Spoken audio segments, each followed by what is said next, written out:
On retrouve notre correspondant en direct de Guingamp pour un reportage inédit. Tout à fait. Aujourd'hui, mesdames et messieurs, on est dans un reportage d'investigation à Guingamp. On est aujourd'hui à Carrefour et comme vous pouvez le voir ici, les prix de l'essence ont augmenté. Et encore, à Paris, c'est pire parce que ça peut aller jusqu'à 1,90 €, voire 2 € le litre d'essence. Voilà. Du coup, les prix, ils augmentent. C'est pas compliqué d'être journaliste, hein ? La dépêche explique que cette augmentation est due au taux de change et aux hausses des marges des raffineurs qui ont profité de la promesse d'un plan de relance états-unien. Et si l'électricité ne va augmenter que de 0,5%, le gaz augmente de 8% en septembre et pourra augmenter de 25% pour l'hiver. Il n'y a d'ores et déjà plus de stock et la perspective de choper du gaz russe s'amenuise, notamment à cause des guerres diplomatiques et de l'ingérence états-unienne dont on a déjà parlé sur cette chaîne. Mais il n'y a pas que ça qui augmente, évidemment. Tu as aussi tous les prix des matériaux qui sont en train de flamber, et notamment le bois. Et ça, on s'est rendu compte de ça de manière très concrète avec Nina quand on a essayé de ranger un peu de local. Et on a fait des grandes étagères pour ranger tout le bordel. Et là, on s'est juste rendu compte que le prix avait doublé, voire triplé. C'est juste incroyable, on n'avait jamais vu ça. Non, parce que juste pour 2 putains d'étagères, on était à 200 € juste pour le matériel, hein, juste pour des planches à la con. Et pourtant, on a un Brico Dépôt, on n'est pas à Leroy Merlin, donc normalement, ça ne devrait pas coûter très cher. Le prix du bois augmente tous les mois jusqu'à tripler. Déjà, la crise du Covid a entraîné l'arrêt de l'activité de toute la chaîne du bois, des bûcherons jusqu'aux fournisseurs, et à la reprise, les demandes ont forcément dépassé la production. Mais en plus, les États-Unis, dont 2 250 500 hectares ont brûlé depuis le 1er janvier 2021, en rajoutent une couche. Plutôt que de ralentir leur économie, ils importent à des sommes folles du bois européen. Mais pourquoi venir se fournir si loin alors que leur voisin le Canada est un important exportateur de bois? Parce que les dirigeants européens sont des serpillères soumises au marché et qui ne contrôlent ni leur stock ni n'imposent de taxes aux frontières. Et on se fait piquer toutes nos ressources premières, mettant beaucoup de gens dans la merde. Wow. Des feux de forêt causés par le réchauffement climatique. C'est bizarre, mais on dirait un peu que c'est un problème systémique. Et j'ai l'impression que si on s'en occupe pas, c'est un peu tout qui se casse la gueule, non ? En attendant, moi je fais mon colibri. Putain merde, il n'y a plus d'eau. Les matériaux de construction ont augmenté de plus de 40%, évidemment avec des problèmes d'approvisionnement. Le papier, lui, va augmenter de 15 à 25%, le café de 40%, et pareil pour tous les matériaux de construction, et même le fret qui, lui, voit ses prix être multipliés par 2 voire 10 selon les destinations, le tout dû à un manque de conteneurs, mais surtout à des embouteillages dans les ports internationaux. Et même les urgences qu'on peut voir d'une certaine façon comme un salaire indirect sont en train de s'effondrer. Et des petits hôpitaux sont même obligés de fermer parce que pendant l'été, c'est bien connu, il n'y a pas de maladie, il n'y a pas de risque d'appendicite ou de péritonite ou ce genre de truc, c'est connu.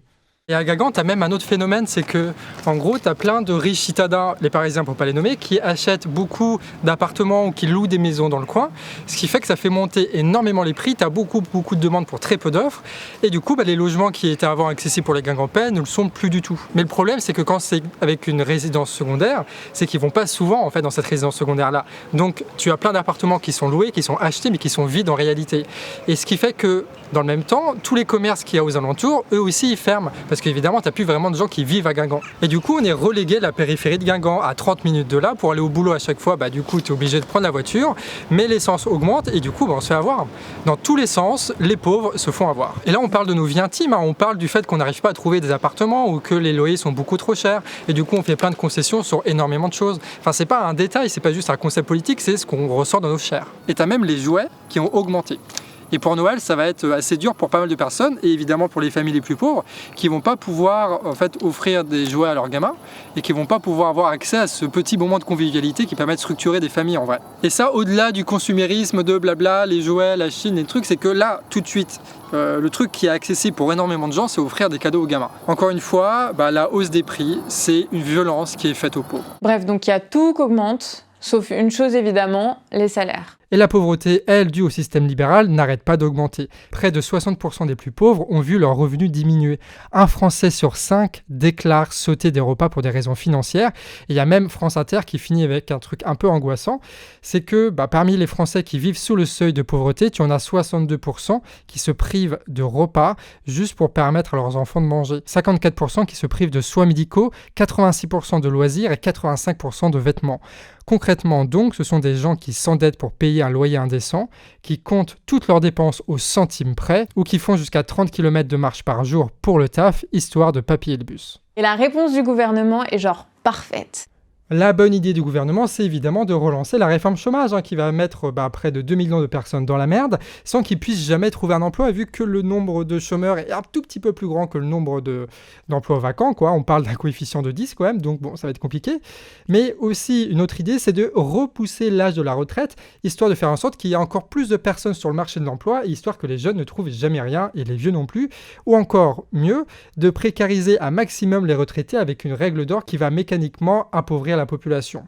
Ou encore mieux, on va vendre nos retraites à des fonds financiers parce que c'est important d'avoir un pays dynamique, tu comprends, c'est important. Bref, la pauvreté, c'est dans les tripes, ça se généralise, ça détruit le corps social, ça détruit les gens en fait. Mais heureusement, on a les journalistes qui sont là pour parler de tout ça, pour aider les gens et qui en plus sont super bien payés pour le faire.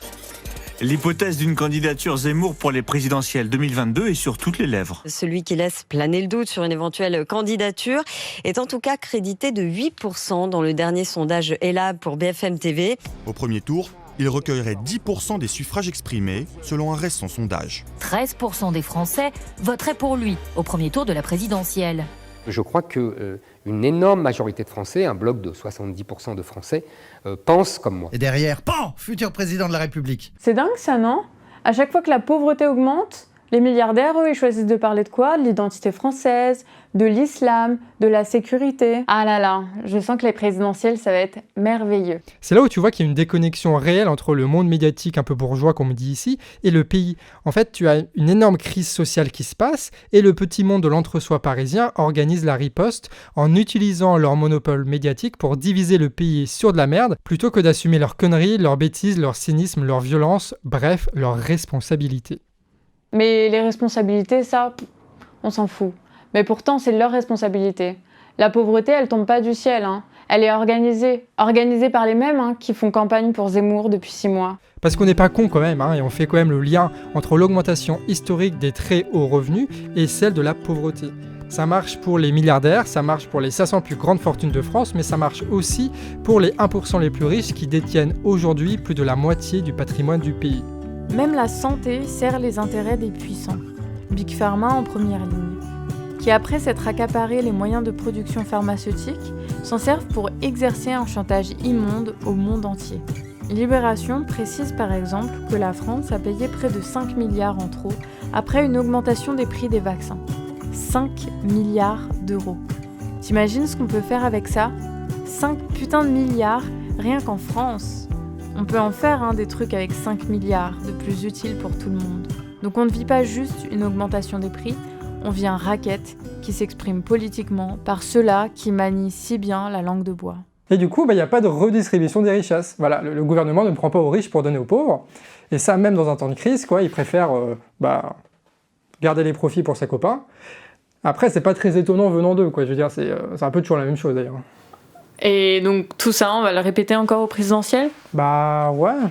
Enfin, je veux dire, c'est pas grave de répéter toujours la même chose, sachant que de l'autre côté, eux, ils le disent jamais. Du coup, si nous on le fait pas, qui le fera ? Oui, la présidentielle est là. Oui, les médias font de la merde, mais la bonne nouvelle, c'est que oui, tout le monde va le remarquer. Parce qu'on va pas pouvoir se satisfaire de Zemmour quand le frigo est vide. On va pas pouvoir oublier que la pauvreté, elle a mis dans la rue déjà avec les gilets jaunes et que le gouvernement l'a réprimée avec violence sans jamais y répondre. Une rupture va arriver si elle n'est pas déjà actée, et le système qui est débile, qui est violent, qui est appauvri et qui est vulgaire, ça ne va pas tenir très longtemps. La crise d'aujourd'hui va permettre de court-circuiter tous les débats organisés par les médias. Les gens vont fuir ces conneries pour chercher dans la rue et sur Internet des endroits où causer et entendre des gens qui ne se foutent pas de leur gueule. Aujourd'hui, plus qu'avant, la mondialisation entre dans les tripes parce qu'elle donne faim. Alors comment croire que ce discours ne va pas porter le débat ? Je le répète, mais c'est indispensable de ne pas oublier. On est dans le pays des gilets jaunes. On sait que la pauvreté chez nous, c'est pas seulement une misère qui s'abat, c'est aussi une force de combat, une manière de se retrouver. Et vu que la défaite, c'est pas trop notre truc, on va pas se contenter d'envoyer des tweets contre Zemmour tout seul devant nos ordinateurs. Nous, comme on a dit plein de fois, et peut-être trop de fois, on est là pour provoquer du mouvement. Et vous imaginez pas la puissance que peut avoir un mouvement qui est vraiment déterminé en France pendant les présidentielles. Vous imaginez pas tous les concepts, tous les sujets, tous les débats, tous les intellectuels qu'on va pouvoir mettre en avant pendant cette période. Et pendant que les médias de milliardaires vont se caricaturer, vont se ridiculiser, nous, on va prendre leurs contradictions pour les enterrer et on va faire de la vraie politique et transformer ce moment présidentiel qu'on pressent tous comme un peu nul en un véritable moment d'éducation populaire. Bref, il suffit juste d'être un petit peu malin pour transformer leur ridicule en notre force et c'est ce qu'on va essayer de faire au Canard ces prochains mois. Et grâce aux 1100 donateurs du Canard, on est maintenant 4 à bosser pour vous faire des vidéos durant toute la période électorale pour offrir une sortie de secours bien stylée à des milliers de personnes. On a pris un peu de retard, oui, mais là, on vous avoue, on est méga chaud. Et du coup, vous pouvez vous abonner. Voilà. C'est convaincant.